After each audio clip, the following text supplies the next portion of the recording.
Hello friends, welcome back to विकोटा classes. Class +1 में बात कर रहे हैं हम चैप्टर रिलेशंस एंड फंक्शंस, जो कि एनसीईआरटी में सेकंड चैप्टर है। तो इसके बारे में मैं पहले ही 2-3 लेक्चर्स दे चुका हूं, जिसमें आपको मैंने Cartesian product of two sets, relations and types of relations के बारे में हम डिस्कस कर चुके हैं। तो आज हम बात करेंगे प्रैक्टिकल एक्सरसाइज। एनसीईआरटी में जो एक्सरसाइज 2.2 है उसको हम सोल्यूशन करेंगे, सभी क्वेश्चंस को यहाँ पर 1 बाय 1। तो चलिए स्टार्ट करते हैं क्वेश्चन नंबर 1 के साथ। तो पहला क्वेश्चन एनसीईआरटी का अगर आप पढ़ेंगे तो स्टेटमेंट है, let A is a set is equal to 1 2 3 4 up to 14। 1 से लेके 14 तक सभी नेचुरल नंबर्स हैं। Define a relation R from A to A, यानी कि जो रिलेशन आर हम डिफाइन कर रहे हैं, दो सेट, दोनों ही सेट ए है, okay, by relation R. Relation यहाँ पे रेड कलर में लिखा हुआ है मैंने आपके लिए। एक्स वाई पता है आपको, पेयर होता है, order pair. 3x minus Y is equal to 0, sorry 3x minus Y is equal to 0 where X Y both belongs to A. तो write down domain, range and codomain. हमें domain बताना है relation का, range बतानी है और codomain. तो दोस्तों जो ये डोमेन, रेंज, कोडोमेन है, इनकी डेफिनेशंस मैं लास्ट लेक्चर्स में दे चुका हूं। अगर आपने अभी तक इसको ना देखा हो, ओके, तो आप इसके बेसिक पॉइंट्स, जितनी भी डेफिनेशंस है, आप पहले 3 लेक्चर देख के वहां से क्लियर कर सकते हैं। आज का जो ये 4th लेक्चर है हमारा, ये बेसिकली बेस्ड है एक्सरसाइज पे, ओके। चैनल को सब्सक्राइब जरूर कर लीजिएगा, ओके। तो चलिए स्टार्ट करते हैं सोल्यूशन। सबसे पहले बात करते हैं सेट की। क्या दे रखा है? ए 1 2 3 4 5 अप टू 14। तो एक रिलेशन आर डिफाइन है किस पे? ए क्रॉस ए। जो फ्रेंड्स ये दिया होता है ना ए टू ए, इसका मतलब होता है ए क्रॉस ए पे डिफाइन है, यानी पहला सेट भी ए है और दूसरा सेट भी ए है। तो सबसे पहले ए की ए के साथ कार्टेशियन प्रोडक्ट अगर हम निकालें, आपको सिर्फ लिखना है 14 एलिमेंट्स ए में है और बाद में भी क्या होंगे? 14 14 सा 196। तो 196 पेयर्स बनेंगे। हमें सारे नहीं लिखने हैं, आइडिया दे देता हूँ। 1 1 1 2 1 3 ऐसे लास्ट तक हम जाएंगे 14 तक। आप ये देख सकते हैं, सोच सकते हैं इसको, 1 से लेके 14 तक, 2 से लेके फिर 2 1 2 2 2 3 2 4 2 5 2 14 तक, सिमिलरली 3 14 4 14 एंड लास्ट में हमारा आएगा 14 14। ये 196 पेयर्स हैं इसमें। हमें ये सारे नहीं देखने, हम डिफाइन कर रहे हैं रिलेशन आर। आर की कंडीशन क्या दी गई है? 3x minus Y is equal to 0। अगर मैं इसको सिंप्लीफाई करूं, 3x is equal to Y, यानी कि जो हमारे पास ऑर्डर्ड पेयर है एक्स वाई, उसमें मैं फर्स्ट एलिमेंट को अगर 3 से मल्टीप्लाई कर दूं तो मेरे पास दूसरा एलिमेंट आता जाएगा, ठीक है। अब यहां पर ध्यान देने की जो बात है, बिल्कुल ध्यान देना आपको, ओके, कि एक्स वाई ऑर्डर्ड पेयर्स हैं। मैं पहला एलिमेंट की वैल्यू अपने पास से रखता हूं और दूसरी वैल्यू वाई चलेगी रिलेशन के हिसाब से। तो मिनिमम वैल्यू, सबसे पहली वैल्यू हम क्या ले सकते हैं? देखिए, एक्स और वाई दोनों ही ए से बिलोंग करते हैं। एक्स वाई दोनों ए से बिलोंग करते हैं, तो एक्स की वैल्यू क्या हो सकती है? Possible value 1 2 3 up to 14। और वाई की भी मैक्सिमम वैल्यू क्या हो सकती है? 1 से लेके 14 तक। तो मैं एक्स की वैल्यू यहाँ पे पुट करनी शुरू कर देता हूँ, वाई की जो आएगी वो देख लेंगे। सपोज मैं एक्स की वैल्यू रख देता हूँ 1, तो 3 1 सा 3, वाई क्या हो जाएगा? 3। तो पहला पेयर मेरे पास आया 1 3। सिंपल है, स्पीड में नहीं बोल रहा हूँ, बिल्कुल आराम से बता रहा हूँ कि 3x is equal to Y. First number x है, सेकेंड नंबर y। अगर फर्स्ट नंबर को हम 3 से मल्टीप्लाई करेंगे तो सेकेंड नंबर मिलेगा। x और y दोनों ये नंबर कहाँ से मिल रहे हैं? ए सेट से। ए से पॉसिबल वैल्यूज क्या है? 1 से लेके 14 तक, तो मैंने 1 से स्टार्ट कर लिया। सिमिलरली अगर मैं सेकेंड वैल्यू 2 रखता हूँ, तो x इज इक्वल टू अगर 2 रखा जाए तो y क्या हो जाएगा? 2 3 जा 6, तो 2 का पेयर बनेगा 6 के साथ। सिमिलरली 3 रखी जाए x की वैल्यू, तो y की वैल्यू क्या हो जाएगी? 3 3 जा 9, ओके। x की वैल्यू 4 रखूंगा तो 4 3 जा 12। लास्ट में मैं वैल्यू रखता हूँ x इज इक्वल टू 5, तो y इज इक्वल टू 5 3 जा 15। बट 15 तो a में है नहीं है, does not belongs to a, तो इसका मतलब ये नेग्लेक्ट। लास्ट नंबर हम 4 तक ही ले पाएंगे। आप x की वैल्यू तो ले सकते हो 1 से 14 तक, नो डाउट, कोई दिक्कत नहीं है। लेकिन y की वैल्यू भी तो आप 14 से ज़्यादा नहीं ले सकते ना। अगर आप यहाँ 5 ले लेते हो x को तो 5 3 15, 6 3 18, आगे जितनी भी वैल्यूज है y की वो सारी मोर देन 14 है, जो कि हमारे a सेट के एलिमेंट्स नहीं है। और y कहाँ से होना चाहिए, x और y दोनों कहाँ से बिलोंग करने चाहिए, a से। तो इसलिए y की लिमिट हो गई है, x की लिमिट नहीं है, y की वजह से x की वैल्यू हम नहीं ले पाएंगे। So this is the roster form of the relation.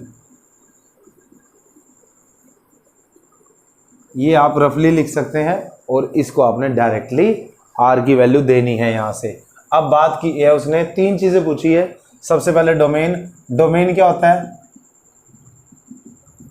All possible values of x। तो x की क्या वैल्यूज आई है, पहली वैल्यू देख लीजिए ब्रैकेट में, ब्रैकेट x y है, फर्स्ट वैल्यू 1 2 3 4।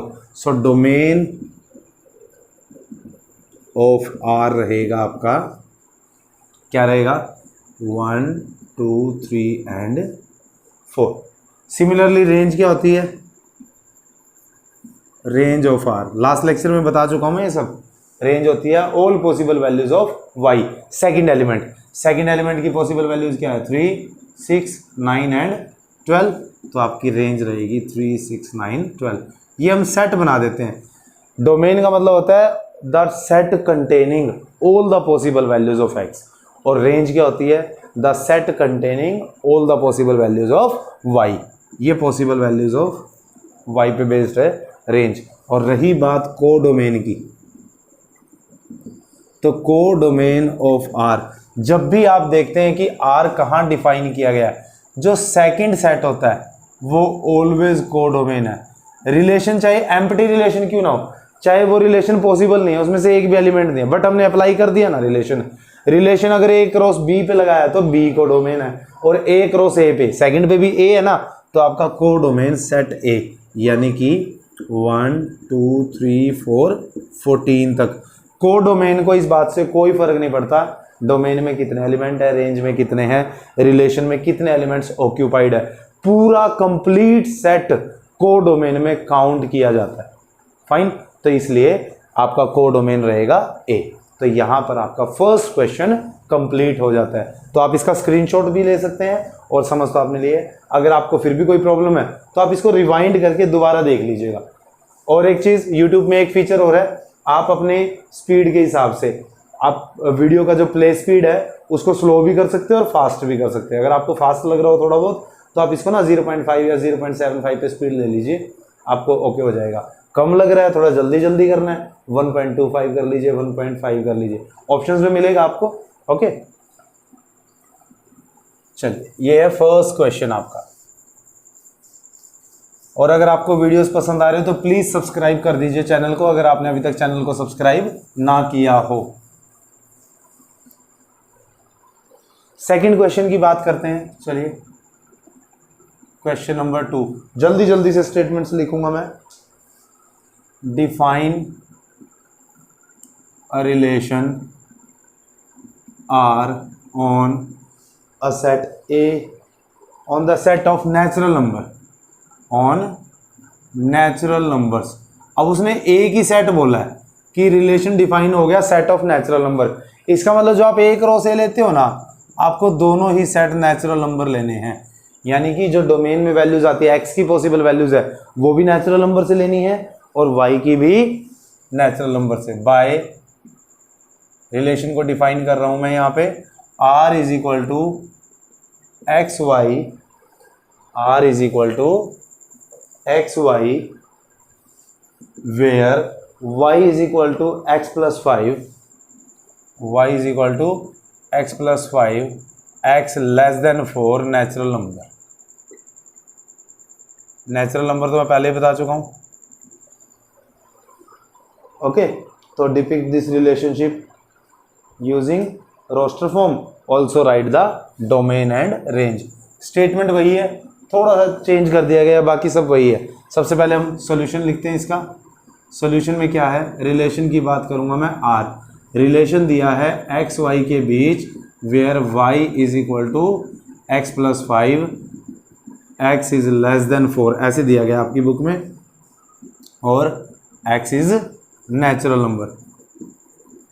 तो सबसे पहली बात x और y दोनों ही कहाँ से लेने हमें? नेचुरल से, क्योंकि r जो डिफाइन किया गया है वो natural into natural n cross n पे लिया गया है। तो चलिए स्टार्ट करते हैं। r नेचुरल नंबर कहाँ से स्टार्ट होते हैं आपको पता है हमेशा? 1 2 3 4।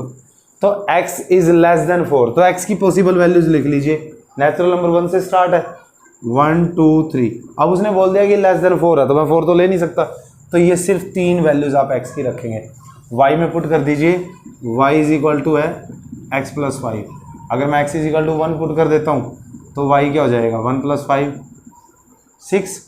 x इज इक्वल टू 2 रख दीजिए, y क्या हो जाएगा? 2 प्लस 5 7। x को अगर मैं 3 रखता हूँ तो y क्या हो जाएगा? 3 प्लस 5 8। तो x और y का रिलेशन 1 और 6 में पहला पेयर 1 6, दूसरा 2 7, तीसरा 3 8। ये आपका रिलेशन R आ जाता है रोस्टर फॉर्म में। किस फॉर्म में आ जाता है ये? इसको मैं कहता हूँ रोस्टर फॉर्म। तो उसने जो भी आपसे पूछा था पहला पॉइंट यहाँ पर कंप्लीट। अब सेकंड पॉइंट क्या बोला उसने? डोमेन। डोमेन क्या होता है? All possible values of x, पहली वैल्यूज 1 2 3 देख सकते हैं आप। और रेंज क्या होगी r की? रेंज ऑफ r क्या होगा? Second values 6 7 8। ये क्वेश्चन मैंने थोड़ा जल्दी इसलिए करवाया क्योंकि लास्ट क्वेश्चन से बिल्कुल अलग नहीं था ये। ओके, बिल्कुल सेम टू सेम था, हल्का सा डिफरेंस था। तो जब आपको फर्स्ट क्वेश्चन अगर अच्छे से आ गया है तो आई थिंक इसमें ज़्यादा प्रॉब्लम नहीं आनी चाहिए। तो ये आपका हो जाता है रिलेशन, ये आ जाता है डोमेन और ये रेंज।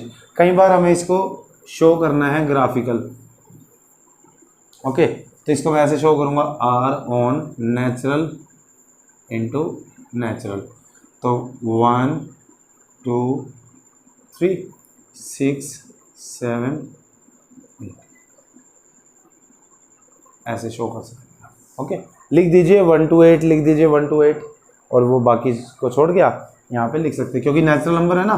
तो नेचुरल नंबर को मैं 6 7 8 से स्टार्ट करने के बजाय 1 2 3 4 5 6 7 8 ऐसे लिख सकते हैं हम इसको।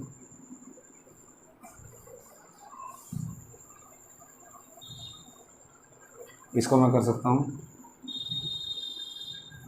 1 को 6 से, 6 ढूंढ लीजिए, 2 को 7 से, 3 को 8 से। इस तरीके से भी इसको डिपिक्ट किया जा सकता है। यहाँ पर आपको 3 से आगे लिखने की ज़रूरत नहीं है, बट यहाँ पे 8 तक आना तो 1 से लेके 8 तक, क्योंकि नेचुरल नंबर है ना, हम लिखेंगे सारे, लेकिन कवर सिर्फ वही होंगे, जॉइन सिर्फ वही होंगे जो आपकी रेंज में होंगे।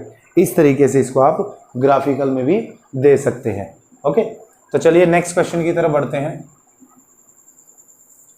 थर्ड क्वेश्चन की अगर मैं बात करूं,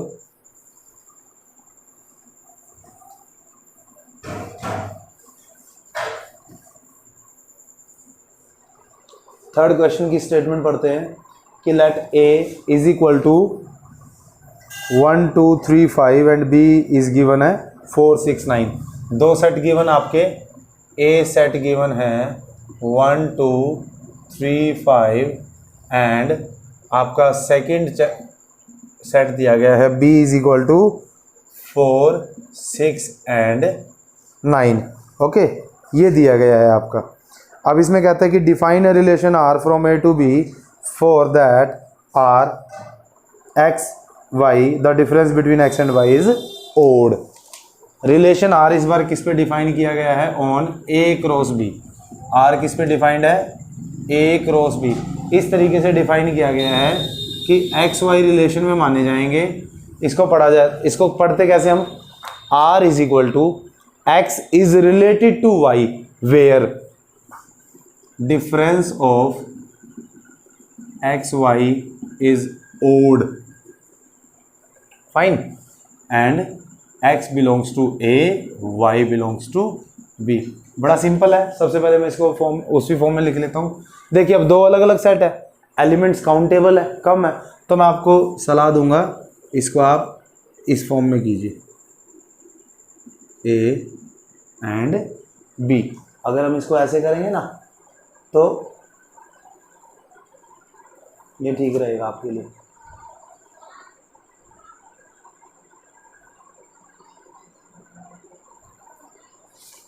ओके, एरो डायग्राम से करते हैं इसको। ए सेट क्या गिवन है, 1 2 3 5, ये 4 एलिमेंट लिख देता हूँ। B 4 6 and 9। ये मैंने ऐसे क्यों लिखा, क्योंकि आपको डिफरेंस निकालना है दो नंबर्स का।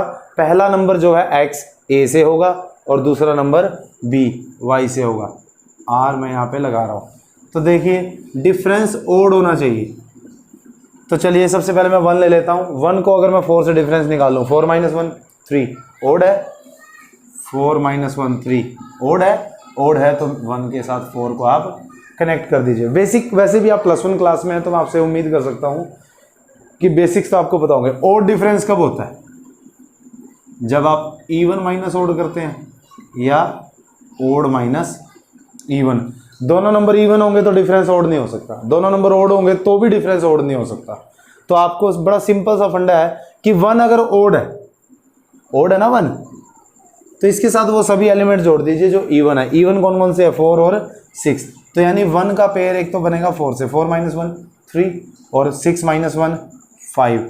तो आपको 1 के साथ 4 और 1 के साथ 6 को रिलेटेड कर देना चाहिए।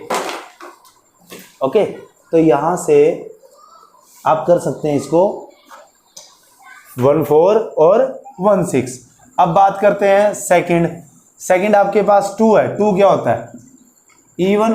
तो इवन नंबर सिर्फ और सिर्फ ओड के साथ डिफरेंस ओड ले सकता है। तो यहाँ पे ओड नंबर एक ही है ना 9, तो 2 9 - 2 7। तो 2 सिर्फ एक ही पेयर बनेगा, वो भी 9 के साथ। सिमिलरली अगेन 3 ओड है, इसको मैं अगेन इवन के साथ अटैच करूंगा 4 एंड 6। तो ये मेरा बनेगा 3 4 3 6। नेक्स्ट 5 ओड है, तो 5 का भी इवन नंबर्स के साथ 4 एंड 6। तो 5 4 5 6। ये मैं आपको सिंपली बता रहा हूँ। ओड डिफरेंस चाहिए मुझे, डिफरेंस जो है ओड है। डिफरेंस ओड कब होगा, जब फर्स्ट नंबर ओड है तो सेकंड इवन छांट लीजिए इनमें से, और फर्स्ट अगर इवन है तो सेकंड ओड छांट लीजिए। ये आ जाता है आपका रिलेशन आर। अब आप इसमें से डोमेन भी निकाल सकते हैं, रेंज भी निकाल सकते हैं। हाँ, सिर्फ उसने रोस्टर फॉर्म पूछी है, इस क्वेश्चन में उसने डोमेन और रेंज के बारे में पूछा ही नहीं। तो इस तरीके से आपका क्वेश्चन नंबर 3 भी कंप्लीट हो जाता है। फाइन, इससे आपके लिए आसान रहेगा। वैसे आप शायद पजल हो सकते हैं, जब दो नंबर्स का डिफरेंस ओड निकालना है तो फर्स्ट नंबर ओड है तो सेकंड इवन होना चाहिए, फर्स्ट अगर इवन है तो सेकंड ओड होना चाहिए। ये कंडीशन आपने बस याद रखनी है। तो थर्ड क्वेश्चन भी आपका कंप्लीट। अब बात करते हैं फोर्थ क्वेश्चन की।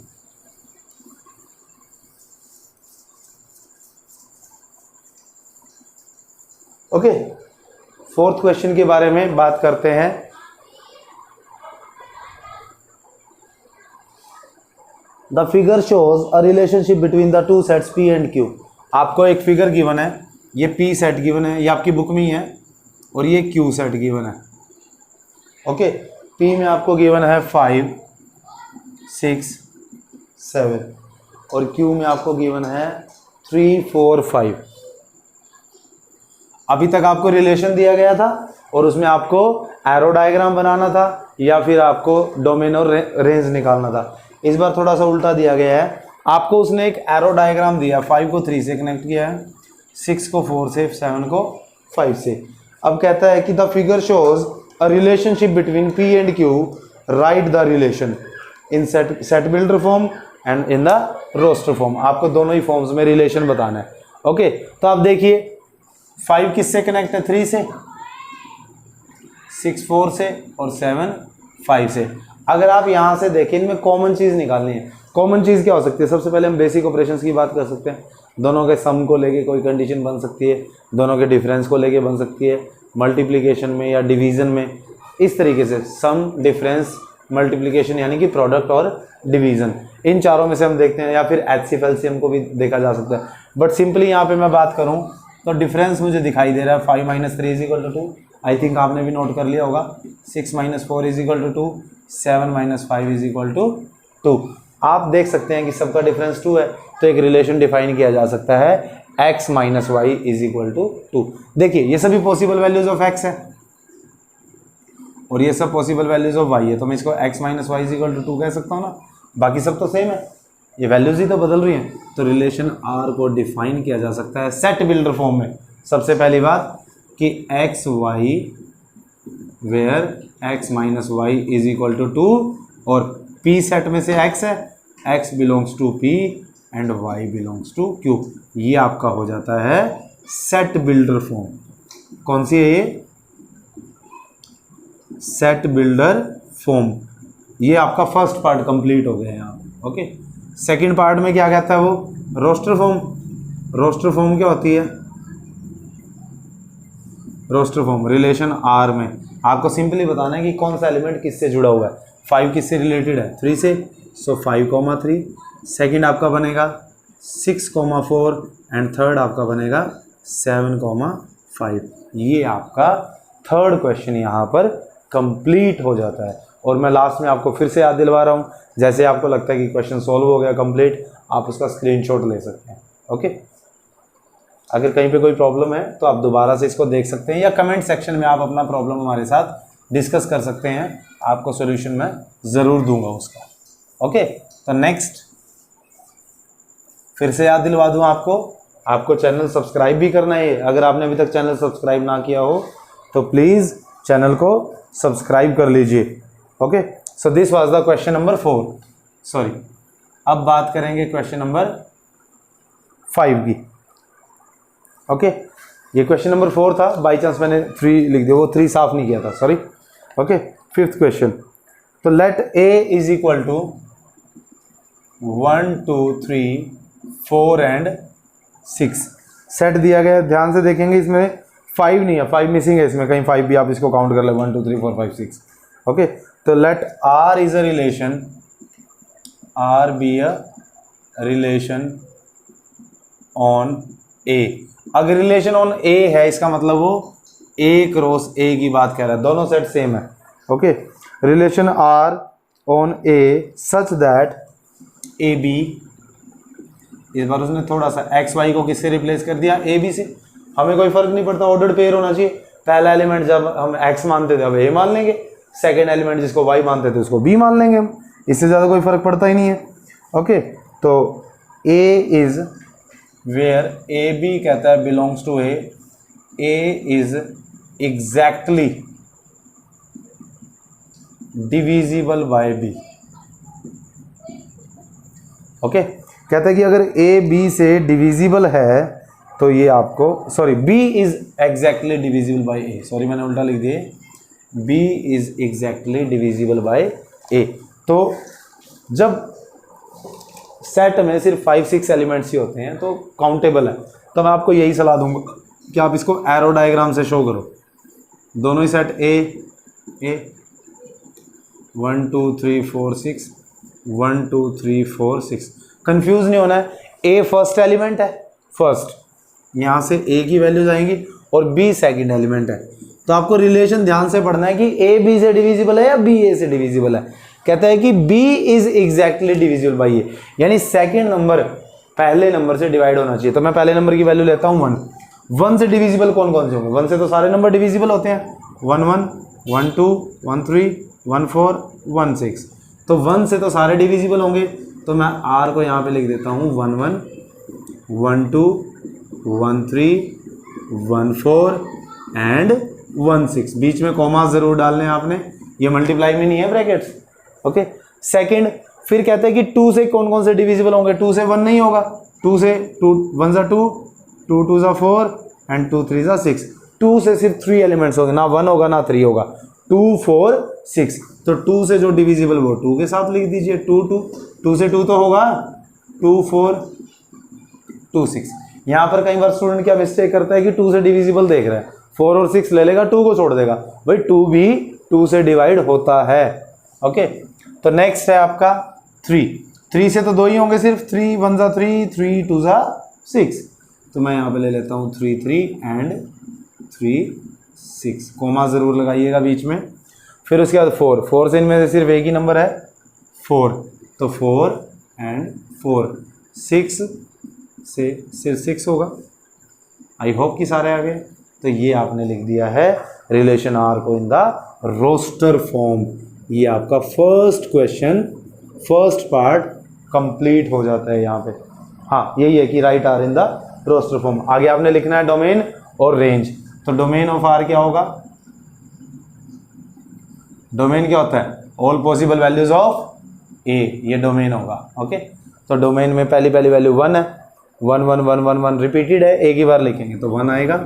2 से भी डिविजिबल है, 3 से भी डिविजिबल है, 4 से भी और 6 से भी। तो 1 2 3 4 एंड 6, तो ये पूरा सेट ही आ गया। क्योंकि डिविजल देखिए पहला सेट और दूसरा सेट सेम है, ये सारे क्यों आ गए, कहते हैं कि डिविजिबल होना चाहिए, हर नंबर खुद से डिविजिबल तो होता ही है। तो ऑब्वियस सी बात है कि जितने 5 एलिमेंट थे वो पांचों खुद से तो डिवाइड होंगे ही, तो इसलिए पांचों नंबर डोमेन में आएंगे। सिमिलरली पांचों ही नंबर आपके रेंज में भी आ जाएंगे, क्योंकि ये खुद से डिविजिबल है। अगर वो बोल देता ना यहाँ पे b is exactly divisible by a except itself, या कंडीशन दे देता कि a is not equal to b, फिर यहाँ से कुछ एलिमेंट्स कम हो सकते थे। ओके, एक्सेप्ट इटसेल्फ, भाई खुद से नहीं होना चाहिए, ये नहीं दिया उसने बट ओके, ये मैं बता रहा हूँ कि हो सकता है इस तरह से भी क्वेश्चन। ओके, तो रेंज में भी आपका 1 2 3 4 6, देखिए 1 2 3 4 6 सारे 1 से डिविजिबल है, तो यहीं से ये सारे रेंज में आ सकते हैं। तो इस तरीके से मैंने आपको ये स्टार्टअप दे दिया है, इस तरीके से आप इस पूरी एक्सरसाइज को कंप्लीट कर सकते हैं। फिर भी ट्राई कर लीजिए, अदरवाइज नेक्स्ट लेक्चर में मैं इस एक्सरसाइज को कंप्लीट करने वाला हूँ। ये मैंने 5 क्वेश्चंस को डिस्कस किया है, आगे 6 7 8 9 को आप अपने बेस पे ट्राई कीजिए, फिर मैं सोल्यूशन डालूंगा, आप कंपैरिजन कर लीजिएगा और आप अपनी मिस्टेक्स को ढूंढिएगा। और अगर आपको वीडियो पसंद आया हो तो like and share the video in more and more groups, ज़्यादा से ज़्यादा व्हाट्सएप ग्रुप्स में और फेसबुक वॉल पे शेयर कीजिए, ताकि आपके ज़्यादा से ज़्यादा फ्रेंड्स इसको देख सके। Thank you and have a nice day.